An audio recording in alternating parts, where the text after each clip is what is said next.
নমস্কার, আমি অমৃতা। আজকে আমাদের ভাটপাড়া যে জগদ্ধাত্রী পুজো পরিক্রমা আপনাদের দেখিয়েছিলাম, তো তার মধ্যে যে ব্যবসায়ী সমিতির পুজো অর্থাৎ বন্ধুমহল, তার নিরঞ্জনের আয়োজন আজকে করা হয়েছে। এবার এখানে দুদিন নিরঞ্জনের ব্যবস্থা করা হয়েছে। আজ প্রথম দিন, আজ বন্ধুমহলের এক বর্ণাঢ্য শোভাযাত্রার আয়োজন করা হয়েছে। সত্যি চোখে না দেখলে বোঝা যায় না কি অপূর্ব, কি সুন্দর এই শোভাযাত্রা।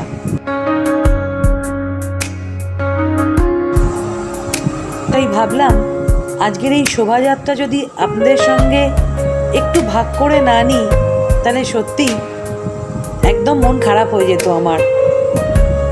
কি অপূর্ব সুন্দর শোভাযাত্রা, খুব সুন্দর আলোর কাজ। চলুন আজকে আর কথা না বাড়িয়ে শোভাযাত্রাটা আপনাদের যতটা সম্ভব খুব ভালো করে দেখানোর চেষ্টা করি।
আজ এই নিরঞ্জনের দিন, সত্যি বলছি মায়ের মুখের দিকে তাকিয়ে চোখ সরাতে যেন মন চাইছে না। কি অপূর্ব সুন্দর আজকে মাকে লাগছে দেখুন। পুজোর দিনও দেখিয়েছিলাম, আর আজকে দেখুন সত্যি কি অপূর্ব লাগছে মাকে। আজকে মাকে দেখিয়েই আমার এই ভিডিও এখানে শেষ করছি। আজকের ভিডিওটা যদি সত্যি আপনাদের ভালো লেগে থাকে, তাহলে অবশ্যই একটা লাইক করার অনুরোধ রইল। ফিরে আসবো খুব তাড়াতাড়ি আরও একটা নতুন ভিডিও নিয়ে। মা জগদ্ধাত্রীর কৃপায় আপনারা প্রত্যেকে ভালো থাকুন এবং সুস্থ থাকুন। নমস্কার, শুভরাত্রি।